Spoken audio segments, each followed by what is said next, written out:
IUI. As you guys know, we have been doing our second IUI procedure, and it was, disappointing the first time it didn't work. And I was kind of like, I don't know if Clomid's working for me. That's the hormone that they have you on for 5 days to try and help with your estrogen levels and growing the follicles and stuff. Well, this time I had my baseline appointment last Thursday, and then yesterday I went in for my first ultrasound and blood work. And it was such a surprise because last time I had gone in for 4 of these, and every time everything was getting closer and closer. This time they were like, oh, you are ready to go. They had me do my trigger shot last night, Thursday night. We did the deed, got to get fresh sperm ready for Saturday. And then Saturday morning, we are going in for our second IUI procedure. So a little bit quicker moving than last time. Instead of having multiple follicles, I have put all my energy into one on the right side. And the reason I say the right side is because it is the one that is supposedly possibly blocked. So I don't know. They said it could have been a spasm and maybe it's not blocked. So we're really hoping that it's unblocked and we have a little bit more luck this time. Estrogen levels are doing awesome. So I think we're in good shape. Though I'm not getting my hopes up as high as I did last time. But that's okay. We're being hopeful. And then if this round doesn't work, we will be going to IVF. So real quick here, let me see if anybody's saying hi. And then I'm going to do an intro, get you guys to meet our guest, which I'm super excited about. Here we go. Getting my comments. Okay.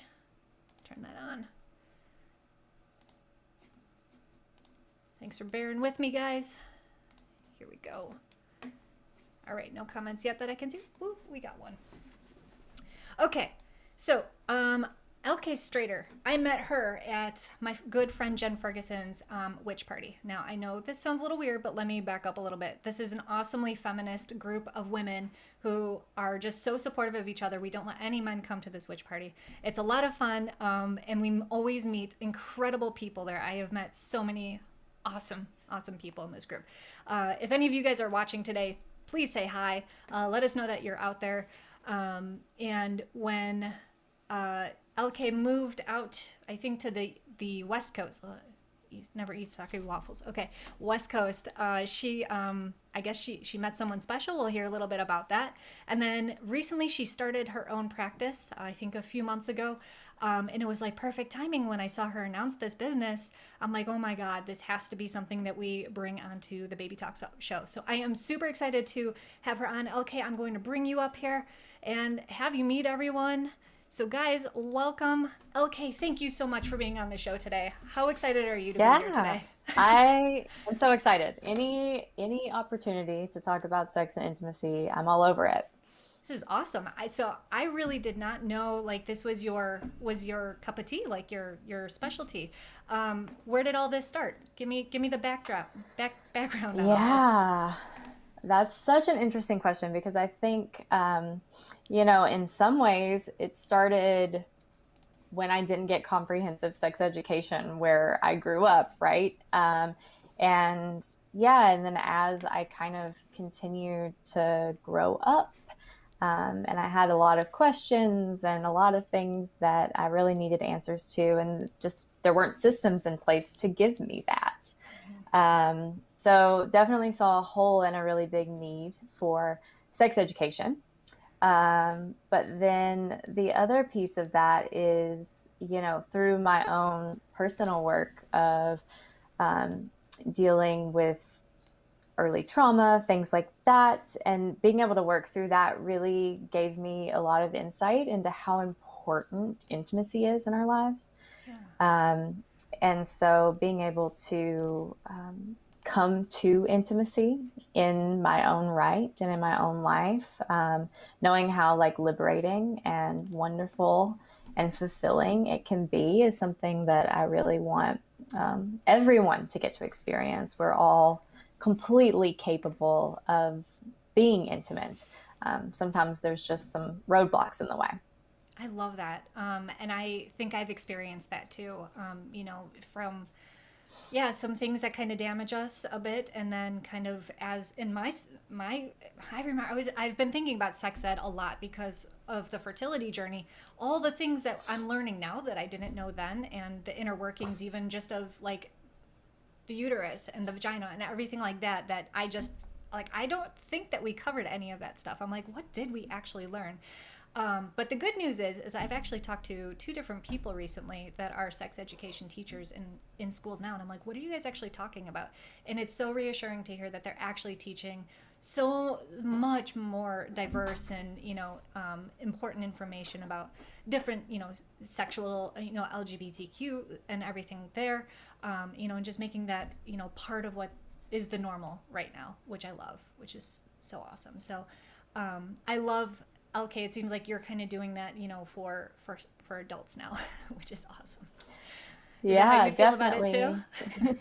Yeah, and I also do work in supporting parents around their kids, um, providing sex education. Parents don't like to give the birds and the bees talk. It makes them uncomfortable. So I'd like to help parents really work through that anxiety, give them tools that they need. Maybe they didn't get great sex education. Uh-huh. So I can help them with that. But also, there's a lot of stuff around when, teenagers become sexually active, and there's a lot of grief that parents go through Mm-hmm. in that process. The young people are turning their intimacy away from their parents for the first time, and that can Yeah. be really difficult.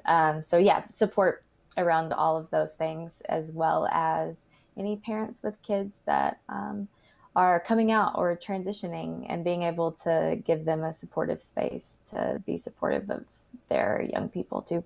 Yeah, that was the big thing that when you and I talked about how I hadn't even thought about that kind of, help that was needed. Yeah, and that's incredible and so awesome. Is what you're doing a popular thing in in the field, like in therapy and stuff like that, or is this kind of something that we need more of? I think it's becoming more of a thing, but I Okay. definitely think there's always room for more of that, Yeah. for sure. So, our audience, this is a fertility channel. So usually the guests that I have on are either, trying to get pregnant or have gotten pregnant. I don't think you've been pregnant, but what is, where are you in your journey as far as that goes, just out of curiosity?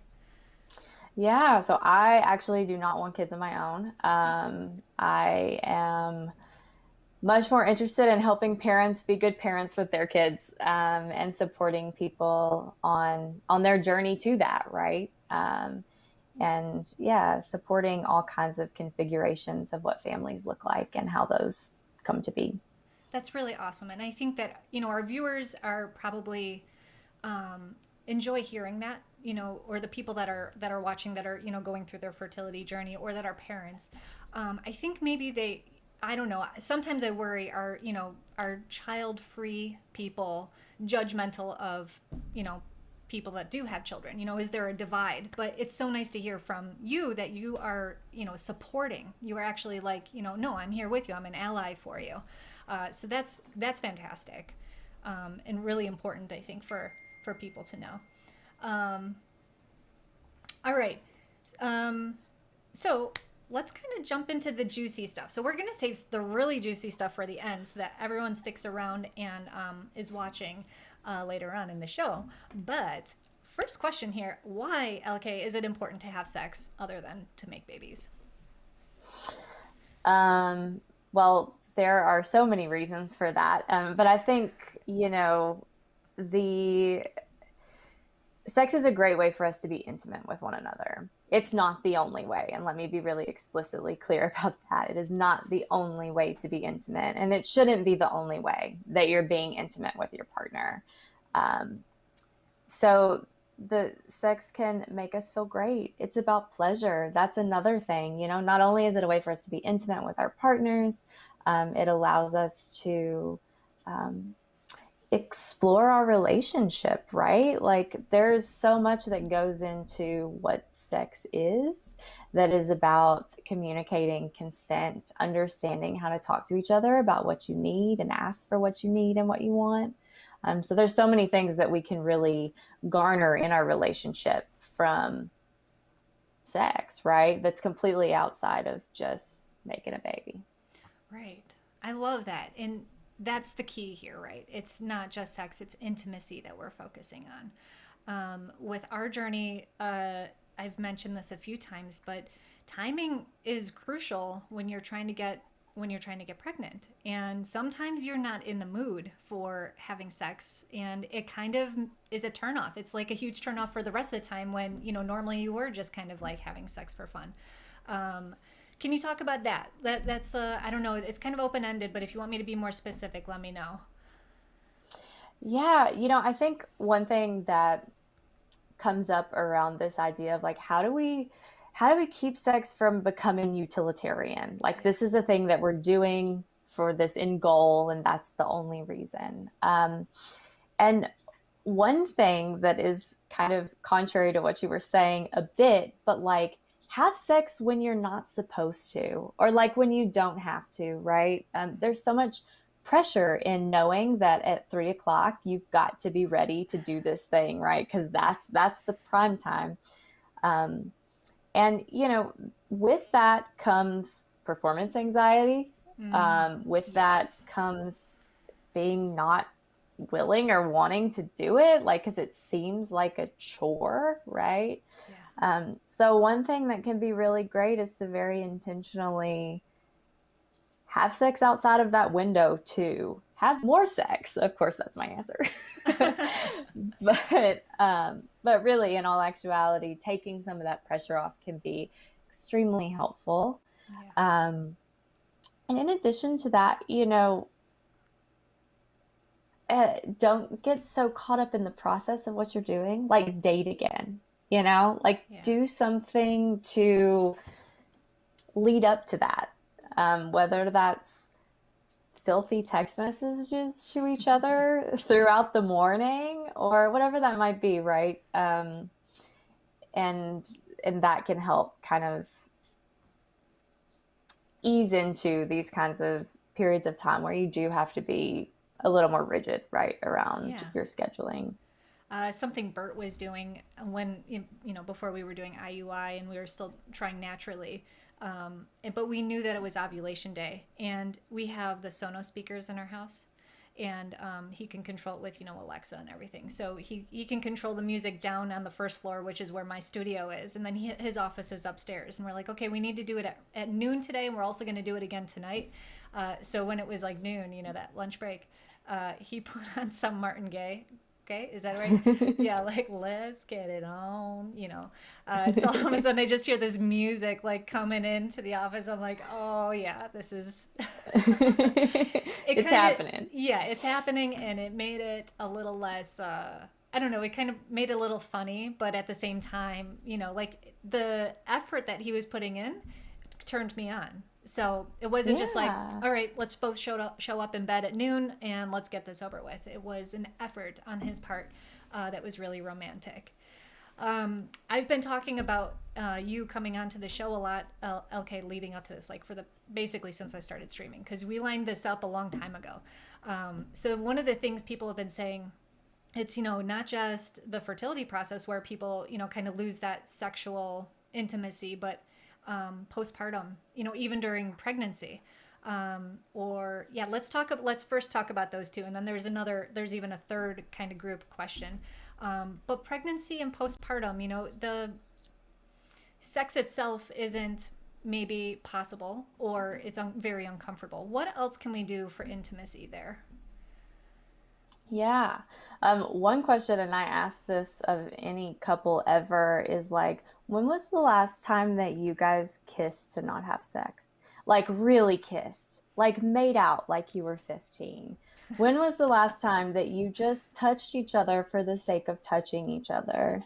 Um, and a lot of times couples don't really have an answer. It's been a while, right? Because this is, especially if it's been some kind of fertility journey, right? Where sex has been so much the focus. Um, but yeah, it's these ways of being with one another physically that don't involve sex that can be really meaningful. Yeah. But there's also so many ways to be intimate that are not physical at all. And part of that, when I talk about intimacy, I really talk about two specific things. And one of them is being present, being very present with the person that you're connected to. And sometimes we're not very good at that. And it's really hard to stay good at that. Life happens, you get busy. And so when you leave for work in the morning, you guys kiss, but no one was actually really present for that goodbye kiss, you know? I love that. So really like being present for that. So there's the presence piece that is so very important. And the other is vulnerability and holding space for each other. And so sometimes talking about those things that are hard to talk about, right? Being vulnerable with one another, that's a really great way to increase intimacy in relationships as well. How do you find, do you have any tips for making that space, or how do you be vulnerable with someone? It's, not something you normally just, out of the blue. Like, where do you find the moments to do that? What do you recommend? Yeah, so something that, is so important is that there's the intention behind it. And so um, create a ritual of care with your partner. And this is a great, in the process of creating this ritual of care, you're having conversations about what they need to feel valued, to feel seen, to feel heard. And you can ask those things of them for yourself. And so in the process of having these conversations, we are being vulnerable, but you're also able to create a very intentional practice where, every week you're setting aside time to make popcorn and give each other foot massages or like whatever, you need and they need to really feel valued and connected. Yeah. When people are, I guess, Bert and I have put some intention into that. Where does that normally come from, though? Like, who's usually instigating, like, hey, we need to be more vulnerable with each other? Like, that itself is something that's tough to even approach with your partner. So maybe someone watching today might be like, hey, babe, I watched this thing today and I think we need to be more makey outy. I don't know. How do you, how do you even start into that process? Yeah, I think this is, um, it's a lot easier for people to be vulnerable with us if we're willing to be vulnerable with them, right? It's a lot Yes. easier for someone else to take their clothes off and stand in front of a room if everyone else has their clothes off standing in front of the room, right? Yeah. So literally just being vulnerable in a conversation with your partner and saying, hey, I saw this thing today and it made me think like, I think I would like changes in this relationship. Because that can be a really hard thing to say to someone, Yes. especially someone that you love and hold so dear, Right. But just making the effort to be vulnerable makes it a lot easier for the other person to reciprocate. Yeah, and I wonder if this can kind of tie into maybe, is it normal, is it natural in a long relationship to see a decline in sex drive? Is that normal, or is that an indication of something else? Or is it It is so is that a tough normal. one? That is so normal. Okay.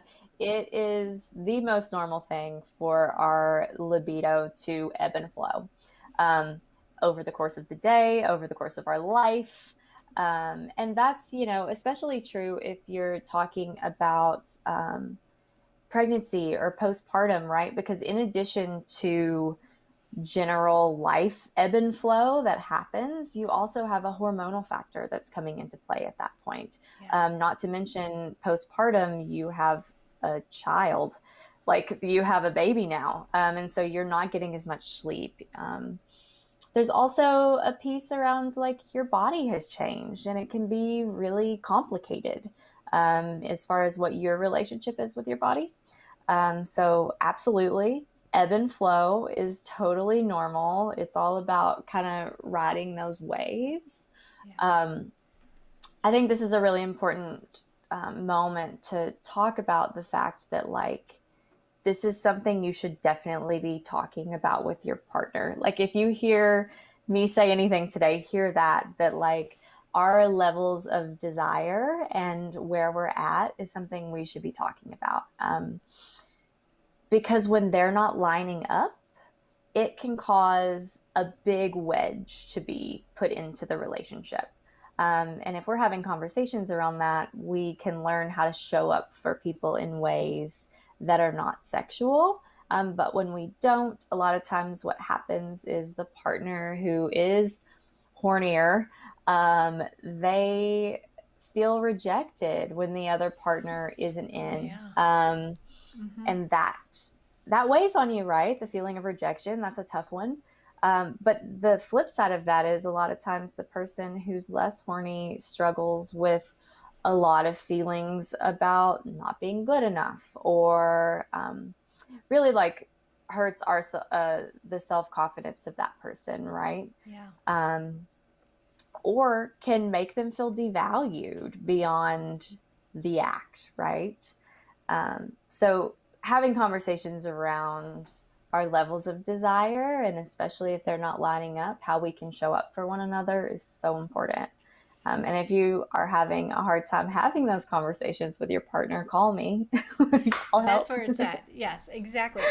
And I think that's a big reason why we're having her on the show today, is because, guys, it is normal to have these issues, or to have these feelings, or really difficult things to address. It is so important to have that intimacy, but as it naturally flows away, it is really hard, like LK just said, to have those conversations, and you're on one end or the other of that imbalance. You either want more, or you feel pressured to do something that you're just not in the mood for. Like, there is and it's hard to say, hey, I'm kind of bored of the positions we've been doing, I want to mix it up. Or, hey, I kind of want to try something new. Like, I kind of am curious about watching porn while we do it, but how do you feel about that? That's a really tough thing to address with someone, and then them go, oh, that's kind of weird. But I think, like, if you have that trust, that vulnerability, you be vulnerable first, and maybe ask them to be, what do you want, baby? Like, what are your fantasies? Talk about that a little bit. Okay, what is, can you give us a few, like, maybe conversation starters, or how to address that with someone? Yeah, I think the fantasy thing is a great starter question. And a lot of times people don't have that conversation in their relationship. I talk about sex all the time, so I'm certainly having that conversation, right? But relationships, it's totally normal for people to never talk about, like, what's your fantasy? But everyone has one. We've all got something, right? Like, everyone has one. It's totally normal to have fantasies too.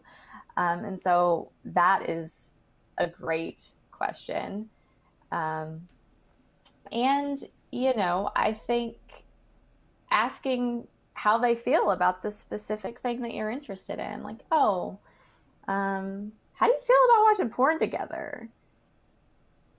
Just get their reaction, right? And, their reaction will hopefully be genuine to what they want, right? And you can go from there. Right. And maybe they'll match you and say, oh, I want to watch porn together, and I want to make porn with you, right? And so then you guys are making a movie. That's awesome. And be prepared, if someone's not into what you're into too, but don't let the conversation stop there, right? Like, keep exploring. That's the point, right? That's awesome. Yeah. So so we talked about making out, and guys, we'd love to hear from you. If you're watching, what are some ways that you keep the intimacy in your relationship, or how did you have that conversation with your significant other? I'd love to hear where you guys are at with this. This is funny.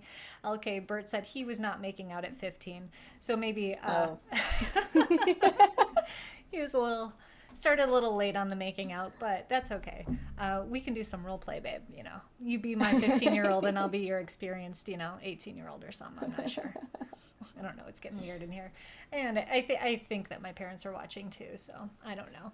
That's my mom. Yeah, so this is, hopefully we'll see a few comments pop up. And if not, guys, if you're watching the replay of this, feel free to hop into the comments because other people will see those. And I think that's what this is all about, is this community of sharing and openness. And I know it's weird to be putting a comment out there publicly on social media about sex, but this is a safe space. This is, not a huge crowd. No one's going to find this comment if you are out there commenting on this. But, you can also be subtle if that's what you're more comfortable with. Okay, so LK, you started to talk about, the signs that when people need to maybe get additional help. Sorry, Bert's saying it sounds illegal of the role playing that we're going to do. And yeah, baby, that's what's going to make it more kinky, hey? Okay, let's talk about, where were we going? I was just about to go with this. Oh yes. So when we have trouble and we need to go and get help, where do we start? How do we find you or someone like you if we're not in a state? You're in Illinois, right? Chicago. Yes. And can you practice with anybody or only people in the area? Talk about that real quick. No, first. I do. I do coaching sessions virtually. So no matter where you are, we can coordinate time zones and make that work for sure. Yeah. And then, so once they find you, what's that like? What's the process? What are people going to expect? I think it's a little intimidating. Like, oh, I don't know if we need someone to help us, figure this out. Break down that barrier. What's it like? Yeah. And I want to, really be really clear and say there's no stigma in like asking for help. Relationships are hard. And I think sometimes that statement is also a reason people don't get help because they think it's supposed to be hard. But it doesn't have to be a constant struggle, right? And there are so many people out there that can help and that want to help. I want to help you. So absolutely don't be ashamed of asking for help. It's so admirable that you would, really. It shows that you really value your relationship and the person that you're with as well. So do people normally reach out to you and come and meet with you individually, or do you see a lot of couples, or do you see both?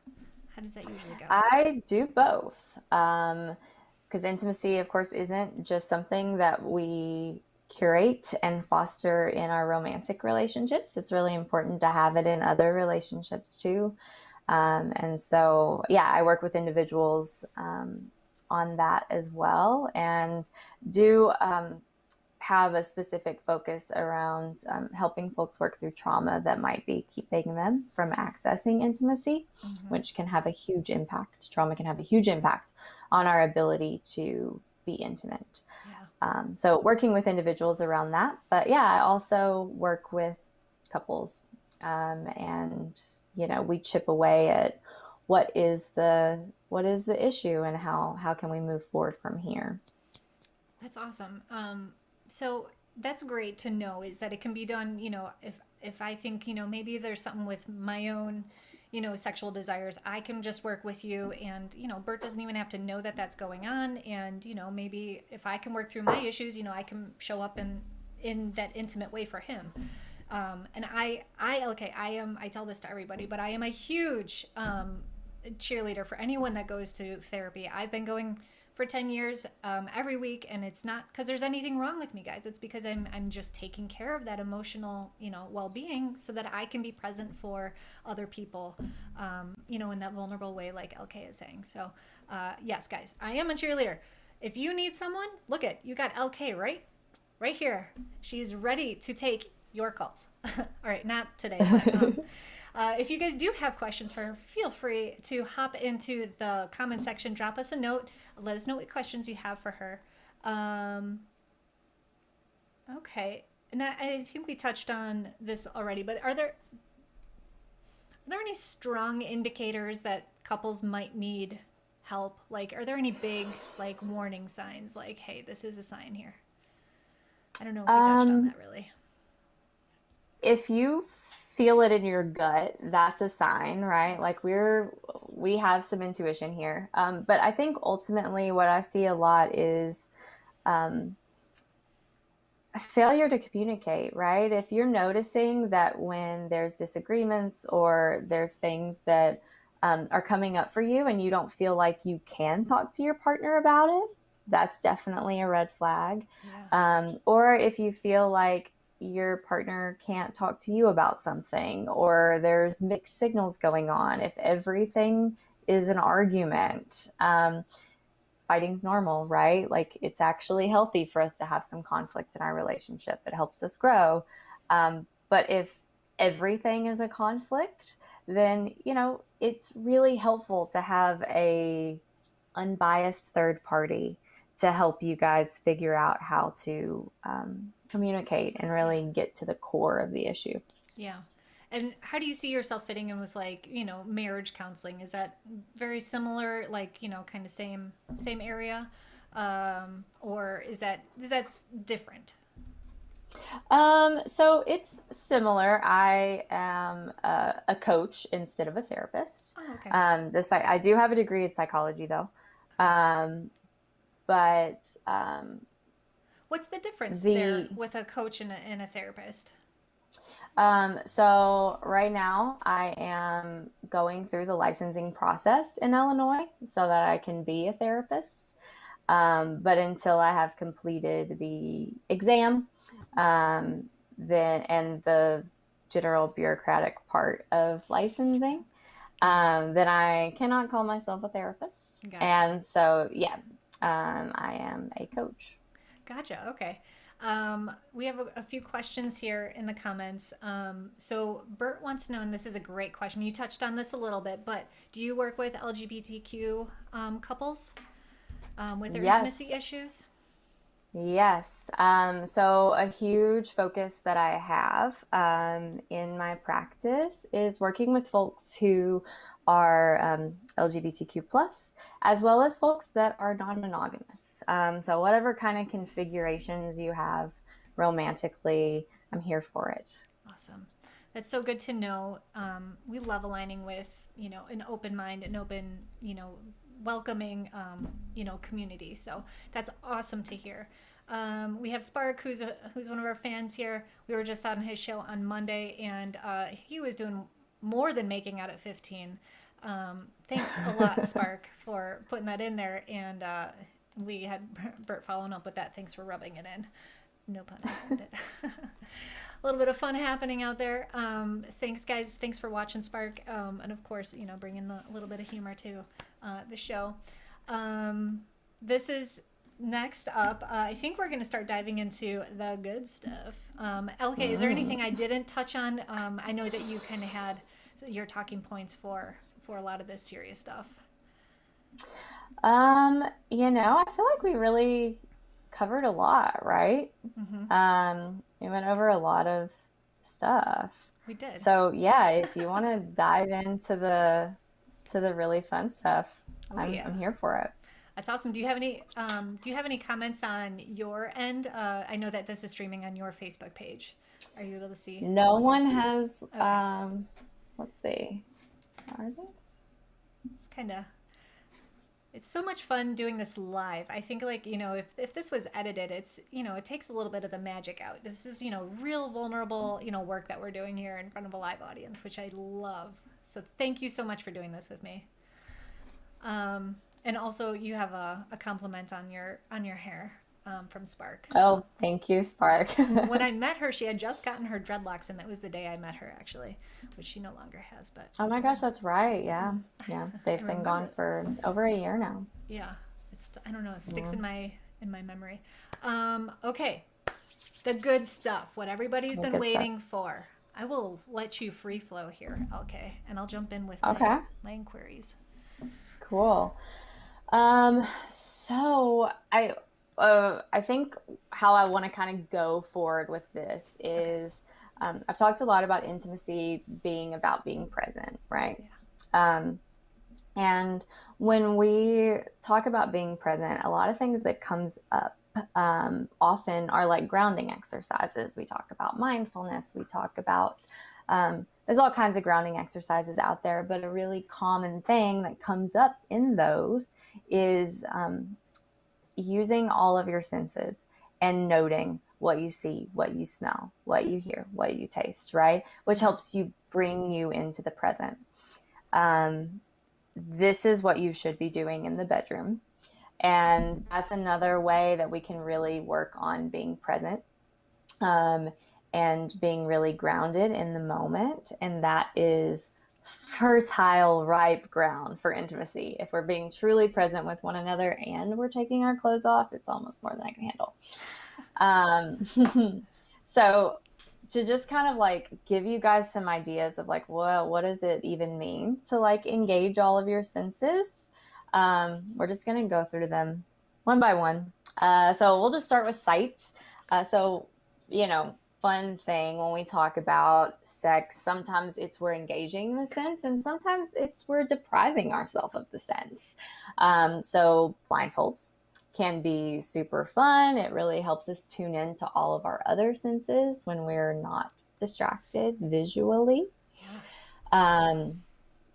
You mentioned watching porn together earlier. This is a fantastic way to engage yourself with your eyes. And, some folks are very visually stimulated.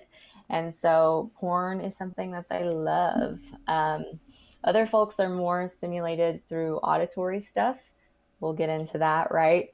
When we talk about sound. But definitely watching porn is a great way. And I know that there's actually like a lot of stigma around watching porn, especially watching it with someone. I mean, is that true? Like, have you witnessed this? You know what? It is weird because Bert and I have done it, and I think it's usually me that asks for it, to be honest. And we don't do it often, but it works for me. And I don't know what the stigma is around it, but I do agree that it's a very uncomfortable thing for couples to do together. I think when I was a lot younger, and I feel like we talked about sex, more because it was for fun back then rather than, hey, we're trying to make a baby. But I remember doing a porn swap with someone because it was still on DVD rather than, all the fantastic resources that are out there now. But yeah, no, I agree. So if people want to try this out, LK, do you have recommendations for how to? I mean, there's easy access, but give us some tips on where to find it. Yeah, so I'm always and forever going to make the plug for ethical porn. You should pay for your porn. It ensures that everyone working on the porn is getting paid and valued as a worker. Sex work is real work. So ethical porn and supporting it is super important. And there's lots of folks out there that are doing it. A personal favorite of mine is Lust Cinema. Lady named Erica Lust is producing some really great stuff. She also adds, she has one series that's called X Confessions. You guys can Google this. But in it, other people submit their fantasies and then a porn is produced about this fantasy. So she's actually bringing people's fantasies to life, which is really cool. And if you're having conversations with your partner about what your fantasies are, maybe you can find an X Confessions that will give you guys some inspo on how to like bring it home. This is we have a question that fits in with this here. So Spark's asking that it's or kind of commenting really that it can be risky, like you watch this. So that goes back to that vulnerability thing, right? How do you you might not you would not feel turned on if someone's rejecting what's turning you on. Yes. Yeah, kink shaming is never fun. Kink Nobody ever shaming. wants to be on the end of kink shaming. So one thing I think that's important to note is like, don't do that to your partner. Yes. You can definitely be really open and honest about the fact that you don't ever want to do that, right? Like you're not game and consent is ongoing. Right. But it's not any kind of, fault of your partner that they like to watch other people do that. And to be really understanding and accepting of that is important, right? It also encourages them to continue to be vulnerable with you. Right. Yes, make it clear. It's like, yeah, we might be watching this, but it doesn't mean we want to do it. It's just stimulation, right? Yeah. Super Yeah. important. And that's what Spark was bringing up. Great point there. Okay, so porn, we got it, and that's Lust Cinema is what you recommend. I'll put that. Yes. Is that right? Lust Cinema. Is that lustcinema.com? Yeah. Okay.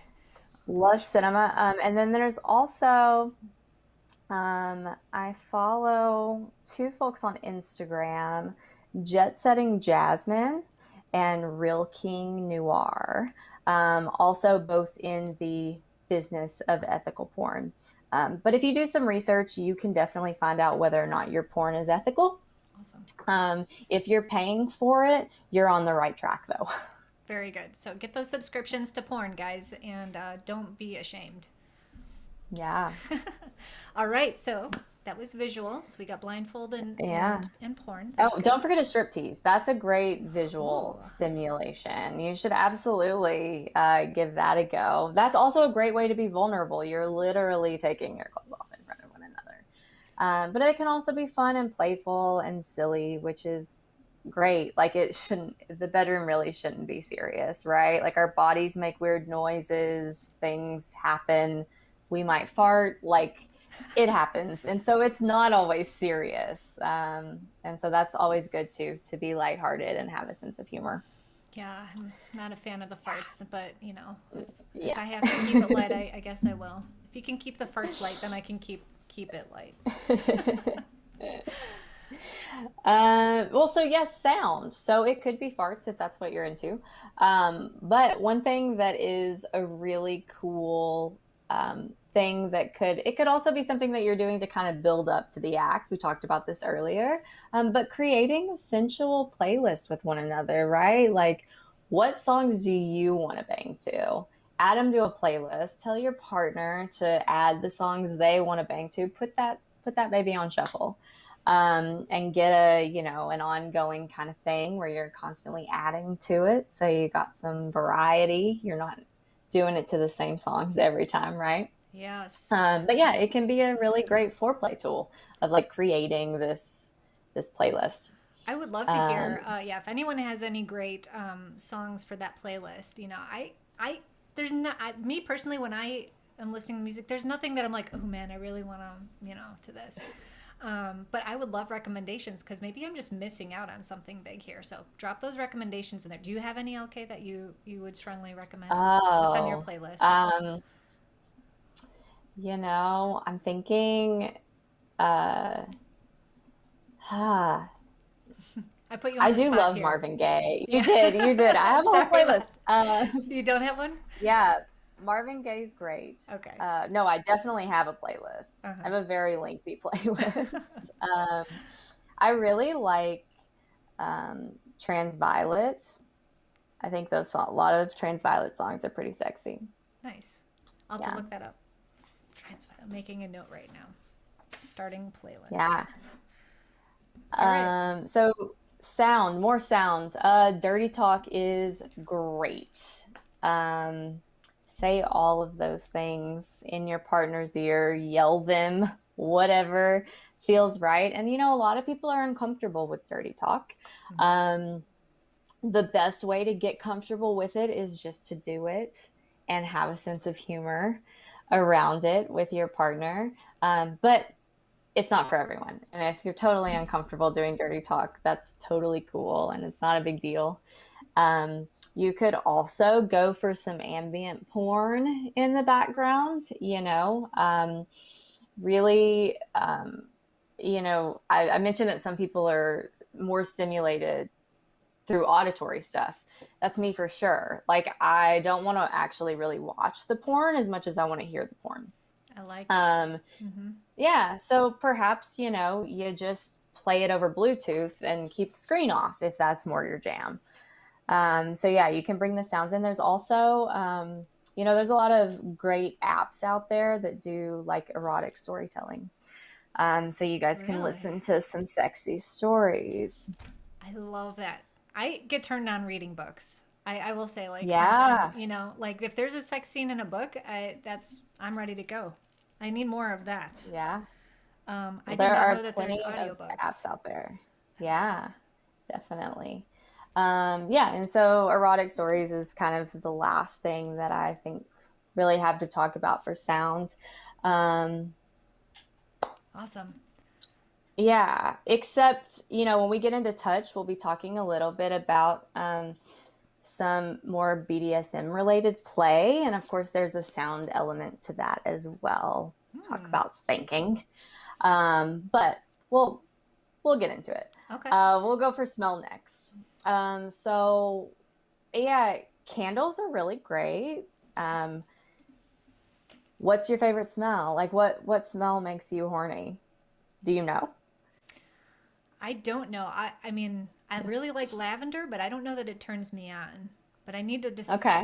It seems like I need to explore this a little bit. Yeah, I love really like earthy smells. And if it smells really earthy, like I want to crawl into that.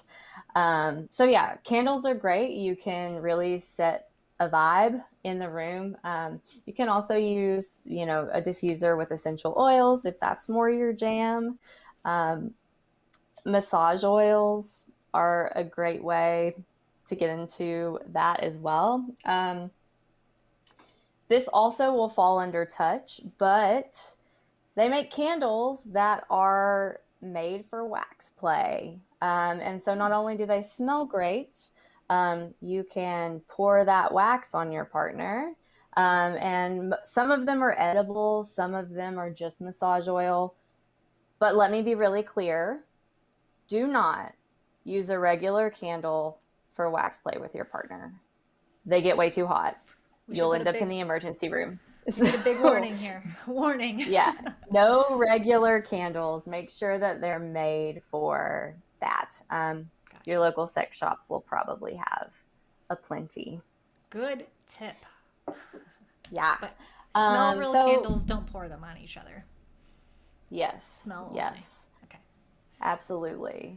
I was actually thinking when I was like preparing for this is like a silly story, but I think like I was like thinking about like when should I have known that I was like a little kinky, but like didn't. And so I remember when I was little, I had this like pack of markers that were like scented. Yeah. And one of my favorite things was like being blindfolded and having to guess what the smell was. I totally did that too. I seriously, yeah, I know the markers right? you're talking about. Yeah. It's like 6 or 8 of them, and there's a licorice one. Yeah. And the blueberry and the cherry. Yeah. Yes. I know these. So yeah, I guess I should have known then, right? But yeah, so that's another great way that you can bring smell into is if your partner is blindfolded, you guys can smell different foods or markers if that's something you have laying around. But yeah, smell in combination with blindfold can be super fun. And it's a really nice small step into some kink. The smell of his lasagna. Speaking of food. Oh my gosh, I love the smell of lasagna. Does it turn you on though? It makes me hungry. Maybe. Yeah. Literotica, Spark is bringing up, I think, going back to the literature, to the reading, possibly. Yeah. Have you heard of that one, LK? Yeah, I have heard of that one. Oh. Yeah, and Spark has a good review, so that's great. I'm glad that you found something that you like, that works for you. That's great. Spark actually has a podcast where he talks pretty much on every episode about sex. You guys should actually probably partner up for an episode together. Absolutely. We should talk. That sounds amazing. Yeah. Absolutely. Yes, yes. Awesome. I love the idea of the smells and the earthy smell. I will say with fertility in particular, if you guys are using essential oils, do a little bit of research because there are some oils that are actually not good for you while you are trying to conceive. So just do a little bit of homework. There's some that are safe. I know lavender is safe. That's the one I have in mind. But you do want to be careful. And also if you have pets, be careful with the essential oils too in the diffusers because anyway, this isn't about pets, but just be careful. just a PSA. Protect the cats. Protect the cats, exactly. All right. Awesome. Yeah. Okay. Touch. Yes. Shall we continue? Okay. 100%. Yeah, touch. So temperature play. We talked a little bit about that with candles, right? Like you can get into wax play if you want to bring the hot in. Also ice. Like that is a toy that you probably always have at your fingertips in your kitchen. So yeah, ice can be really great. You can bring that in and play with that in the room together. Then let's talk about spanking. So I have a whole collection of things you might spank someone with right here beside me right now. And so this is a riding crop. It is, yeah, you get a nice sound too, right? Yeah. Get a little bit of, this is probably a little bit more pain. So if you are just wanting to try it, like you've never really spanked one another before, I think a flogger is a really great place to start, because you can get a spanking with it, obviously. Hold on a second here. Right? You get a nice spank, but it's also really like the leather is really soft. And so you can get some tickling going on as well. So you get a bit more variety as far as like what sensations you can bring for your partner if you're using a flogger. And don't ever neglect the art of tickling, because it can be so wonderful and fun. And especially if you're coupling this with like a blindfold or something like that. I love it. Yeah. So this is my favorite thing. This is my favorite toy. This is called a Wartenberg pinwheel. And so originally these were used to like see if your nerve endings were, fully working. They don't really use them medicinally anymore, but they are used in like medical play in BDSM. However, it looks so intimidating. It's like It got all these does. spikes on it. But what's great about this is that you get a real range of options. So if you use it really lightly, it tickles. It's very much ticklish. But if your partner is more interested in pain, like a little more pressure will give you more pain. It leaves like little dots, on your skin when you put a little more pressure on. So this is really great. And you can get one of these for super cheap, like $8 on Amazon, and it can be a really fun thing to just like introduce into the bedroom and see what's going on. Question about pain. Important. Yeah, go. So when you're doing this, you don't want to kill the mood if you're not comfortable with it anymore. Is it good to have like a safe word or something like that yeah. You want to dive into Yeah, that? exactly what I was about to launch into. Oh, So sorry. as we start talking about all of this stuff where whether it's we're trying out new fantasies or we're trying out some of these things that I'm showing you today, you absolutely have to have the ongoing consent of your partner. And so before you even bring out a tickler into the bedroom, ask if that's okay. And if it's not okay, don't you dare pull that tickler out, at any given point. If it is okay, pull it out. But if at any point it's not okay anymore, it's not okay anymore. And so you immediately take that away. And yeah, a safe word, that's what it's all about. Whatever that may be for you, something that you both agree on. Yeah, I feel like maybe, so a safe word is a word that, everyone involved in the scene is aware that it means stop. So it's the big red light where everything stops and you are able to, check in about what needs to happen next and where we go from there. What does aftercare look like? Things like that. Okay. Yeah. Is there a yellow light word too? Like, it's just like, hey, back off a little bit, without saying, hey, back off. Is the middle Yeah, I ground. think that's super important. Yeah, I think it's super important to have, a green, a yellow, and a red, right? Yeah. Um, yeah, ongoing consent is super important all the time, but it's especially important if you're introducing pain or anything that's new and different, like Yeah. to the bedroom. Love it. I love it. This is awesome. Yes. So the last little thing here that's still related to touch is that I know that like it's COVID, so it's kind of a weird time to just like pop down to the sex shop. Maybe you can't really get out. So I have a collection of things you can use for touch that you like may have at your house right now. Ooh, yay. Um, yeah, so we've got just a silk tie. Like it feels really soft and lovely. It's a great makeshift blindfold. You can also use it to tie your partner up. I will give the disclaimer that if you're doing any kind of bondage at all, if you're tying around the wrists or the ankles, there's a lot of pretty sensitive nerve endings there. So you want to keep some room in the knot. You don't want it to be too tight. So it's kind of like when you're putting a collar on an animal. A two-finger rule is pretty good. You should be able to put two fingers between whatever you're tying and the wrist Right. It's more of a or the ankle. suggestion that you're being tied up rather than actually tying them down. Right. Yeah, absolutely. Awesome. Love it. Yeah.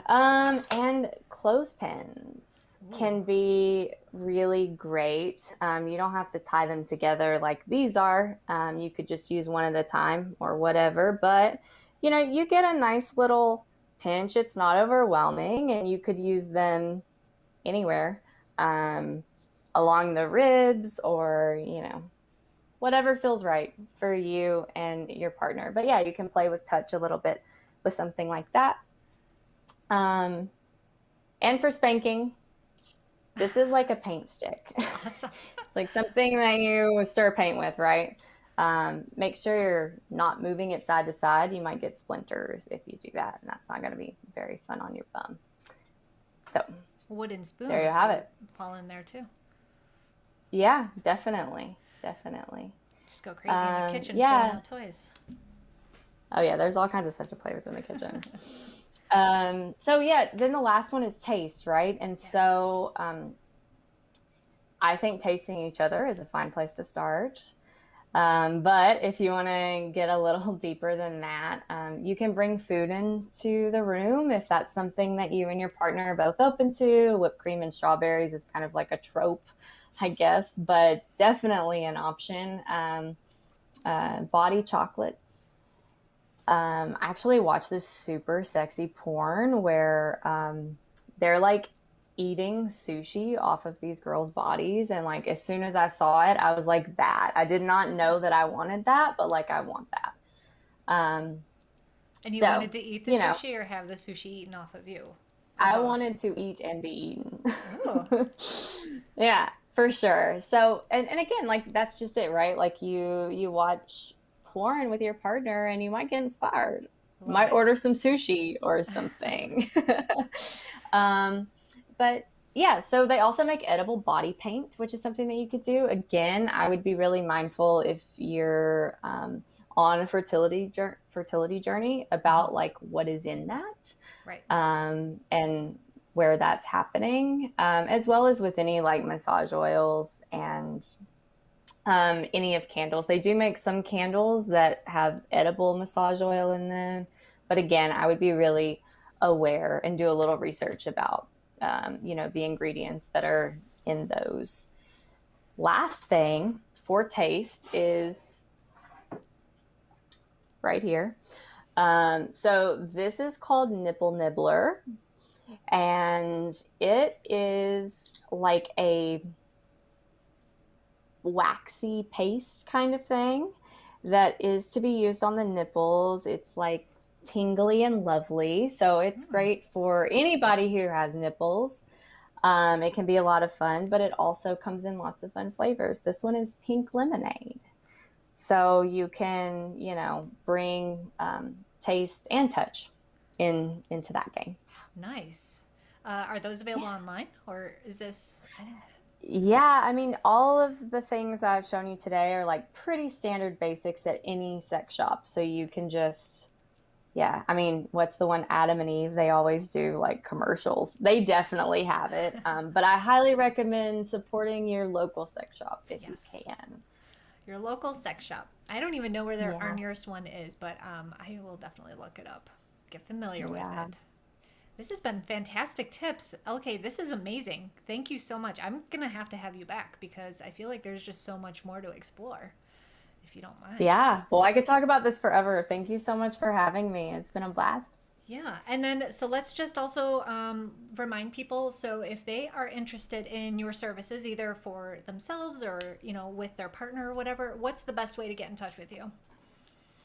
Yeah, so you can go to my website. It is www.sexforhumans.com.